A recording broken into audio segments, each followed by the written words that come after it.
Attention! Welcome to the Freelance to Freedom Masterclass. And in this session, we are going to learn how to charge $2,000 and up without scaring clients and prospects by asking for the client's budget without asking for the budget. Ano? So, malamang iniisip nyo, ano bang pinagsasabi ng kalbong ito? Ano ba ito? May mga paeklat pa siya, may mga pabel pa siya, bigote na naman. Sana sinot niya na lang yung shades niya. Pero, kapit ka lang, okay? From this lesson, okay, I want to share with you how I got deals like this, like this, like this, like this, like this, and this. My name is Neil Reichel. You can find me on Facebook. And today, we're going to learn things that I've taught other people as well na mga nasa abroad.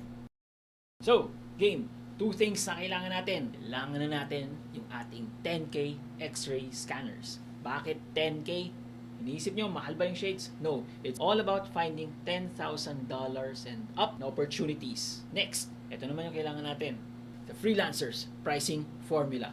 Okay.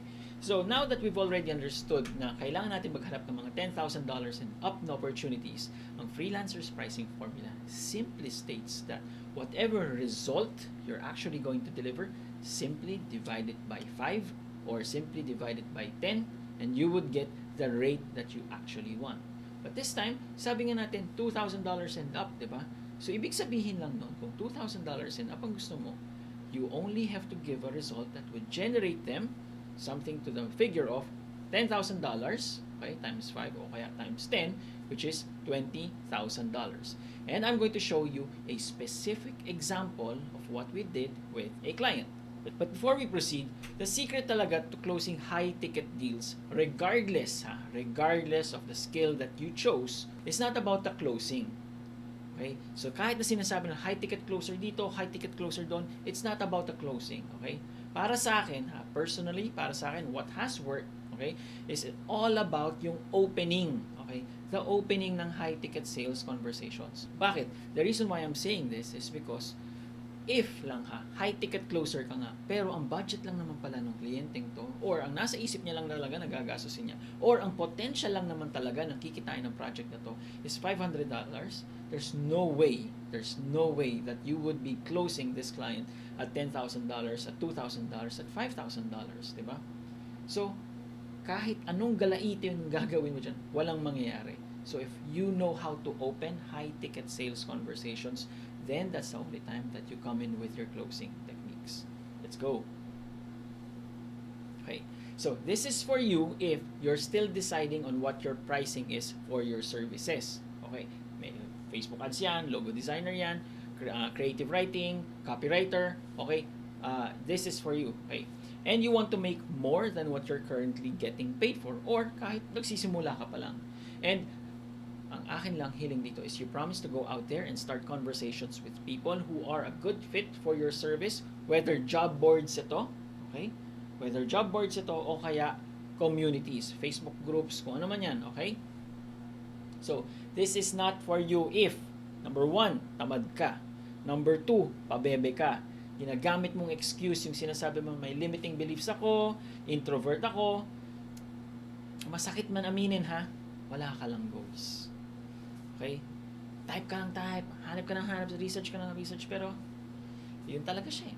Wala ka lang talagang goals. Now, I'm not saying na ganyan ka na forever, okay? What I'm saying is that this is a wake-up call for you. Game. So, Neil Reichel, yun nga pala pangalan ko. I'm the founder of botbot.co. It's a digital marketing agency. Clients namin, SMDC, Marie France, Vensons, Facial Care Center, Unilab, yan. Tapos, right now, I'm also the growth consultant, senior, sabi nila senior kasi matanda na daw ako, for Augment Digital. And hindi naman ako nagsimula na parang eto na agad yung mga clients sa katrabaho ko, okay? So I started out as a freelancer back in 2015. I remember kanina lang, I was going through my emails and sabi ko, teka, check ko nga yung Payoneer ko. And nakita ko the money that I was making with my Payoneer account or Pioneer account was parang $60, okay? $60.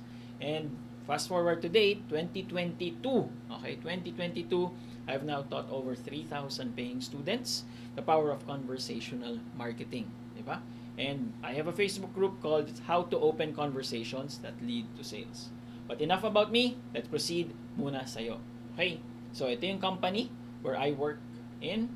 Tapos, ito yung mga companies that I've worked with. Okay? Sinuwerte. Okay, Sinuwerte. What you're also going to learn here is what brought me to being one of the speakers, well, actually, one of the first speakers ng Conversations Conference ng 2019 and 2020, both in the US. Pero, again, ikaw muna ang topic. Okay, so let's start. So, number one, you already have a skill in mind. Meron ka lang napiling skill. Okay? Number two, naghahanap ka ngayon ng clients. Para sa akin, the fastest way to get a client within, let's say, 7 days, 5 days, or baka overnight nga lang is people you already have a conversation with. Okay? Yung meron na kayong palitan ng ideas or basta nakipag-usap kayo. Okay? Yun lang yun. Whether naging client mo to or hindi mo na close sa client, I mean, kahit nga kagalit mo, pwede. Okay? Deploy mo ito. Ito yung papadala mo. Okay? This is a template. May idea ako. Okay. Ako, paborito ko kasi local clients. Most of the clients, actually, the best paying clients that I've worked with are Filipinos. Okay. So, ito yung pinapadala namin. Pwede mo itong ipadala. May idea ako and ikaw ang unang naisip ko. Okay. So, ito, with an exaggerated compliment plus self-deprecating humor. Papakita ko sa yung exact example ito, ha? Okay. Tapos, we only want to get a reply from them. Okay. Kasi ito yung curiosity ko. May idea ko and ikaw ang naunang naisip ko. Parang ganun yung thinking. Okay? So, let me show you lang. First off, let's put on our 10K X-ray scanners and see if makikita natin yung $10,000 opportunity dito. Okay. Number one. Okay, number one. Start off with a question. Okay, this was July 5. Sabi ko, have you ever considered creating an upsell version of name of product? Okay. Number one, hindi ka naman pwedeng lumapit sa taong wala namang negosyo. Klarong-klaro dito, taong to may negosyo. Okay. Tipong, I put an example, and then I said, I met this course creator na Pinoy and he intentionally did not add a Facebook group para less effort in terms of support. Okay. Ito yung exaggerated compliment plus self-deprecating humor.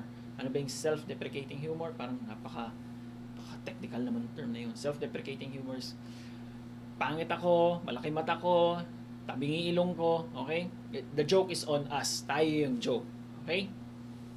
Ito, the guy made over 15 million in 15 months. Kaso, sabi ko, baka naman 15M a month ka na. 15M means 15 million, okay? So that's the exaggerated compliment, okay? Kana in sales. Pabibo lang pala ako, okay? Self-deprecating humor. Ako ang joke. Pabibo lang pala ako. Ha ha ha. And see, the person reacted. Okay? So, nakikita nyo na ulit yung 10K X-ray scanners natin. Okay? With our 10K X-ray scanners. Okay?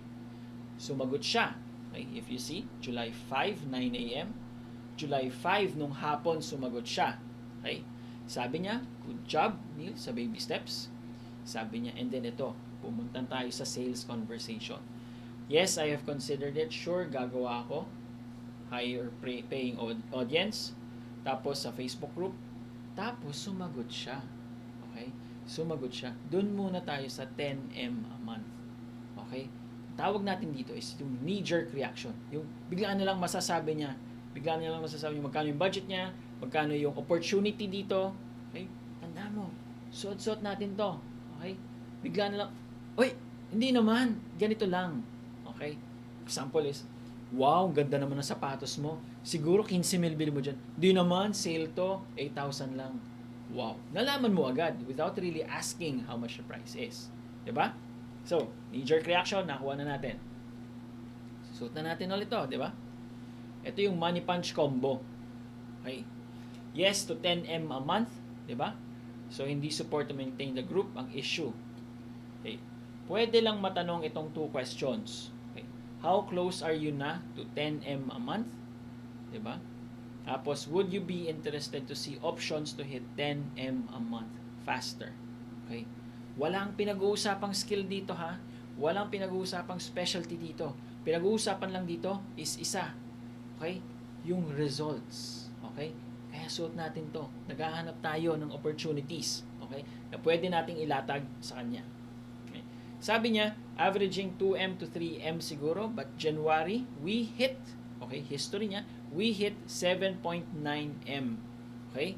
Then sabi niya is, yes, of course. That's the buying signal. Okay? So, ilalabas natin yung paborito nating app. Okay? Para sa akin, ito ang paborito kong app. Compute. Okay? So, kung 10M, okay, 10M, kanina we talked about the pricing formula. The pricing formula simply states that whatever result we're delivering, okay, i-divide mo lang siya by 5, i-divide mo ba siya by 10, okay, that is the amount of money that we can charge that makes sense para sa kanila. Now, in this case, we might be saying, teka, gross profit yan, net profit yan. Okay lang yan. Ang mahalaga dito is we already have a sense of what the numbers are. Madalas kasi sa atin, ang talagang mahirap is hindi natin masabi yung presyo natin kasi hindi natin alam if it makes sense dun sa kausap natin. I bet, hindi ka naman gahaman. Hindi ka naman yung tipong gusto ko lang makapera. Gusto mo, gusto ko, gusto nating lahat is yung pagbayad sa atin has an equivalent result na ikinasasaya nila. And we know, pag masaya sila, i-refer pa nila tayo, i-hire pa nila ulit tayo. Okay. Kung sinasabi natin 10M a month, di ba? I-divide mo siya ngayon by 10, that's an opportunity of making 1 million pesos by delivering 10 million pesos a month. Pero sabihin na lang natin, okay, ang net profit niya, okay, is only 30%. So sa 10M, ang kikitain niya lang talagang marinis is 3M. So sa 3M, i-divide naman natin siya ngayon ulit. 3M divide natin by 10, okay? How much would that be? That's 300,000 pesos. Yung 3M naman, i-divide naman natin siya sa 5. Okay? So, mahina ako sa math. Computin lang natin. Divided by 5. There's an opportunity for you to make 600,000 pesos. Well above the $2,000 that we were talking about. Hep! Hep! Hep! Okay, alam ko nakakalito. Okay, overwhelming, confusing, especially kung starting out ka pa lang. So here's what I did. Go to Facebook, tapos type mo lang Neil Reichel Experiment, tapos send message. Pagka send message mo, you might see the button na get started. Type mo lang yung keyword Boss CJ. Okay? Boss CJ. And you would receive a message from us giving you examples, step-by-step scenario on how you can charge $2,000 and up for 3 different skill sets. So, para yon mas mabawasan yung thinking mo, na yung fear mo na baka magkamali ka, and ito yung step-by-step na gagawin mo. Hopefully makatulong. Let's go back. Now, we're at the end. Para sa akin kasi, I believe 2 things. In the Philippines, tayo mga Pilipino, hindi naman talaga tayo barat. Hindi naman talaga tayo makunat. Hindi lang tayo nabibigyan ng magagandang offers. Or sa side ng mga clients, hindi lang sila nabibigyan ng magandang offers. Laging puro pakabig. Okay? That's why naging issue natin dito is pag US clients, ito yung bibigay ko. Pag local clients, ito yung bibigay ko. But in fact, para sa akin, dapat pantay-pantay. Okay? It really depends on the size of the opportunity that makes sense for them. Especially when you're starting out na hindi mo pa talaga alam ang pricing mo. Hindi ko alam kung $1,000, $2,000, 100,000 pesos, 200,000 pesos, or 3,000 pesos. Okay? Hindi pa natin alam. Pero alam natin na ang gusto natin is yung china-charge natin may ibibigay na resulta para dun sa client natin. Para sa akin, it's all about the results we deliver. So, suot mo na yung 10K X-ray glasses mo. Ready mo na din ang favorite app mo. Okay? I'm Neil Reichel. You can find me on Facebook. I hope that this session has somehow changed the way you think when it comes to charging $2,000 and up. Maraming pera. Ang kailangan lang natin malaman is ito bang solution na binibigay natin is shoot sa problem na meron sila. Thank you again, and I hope we get to meet on Facebook. Bye-bye. Add mo ako ah. Neil Reichel. Okay? Baby.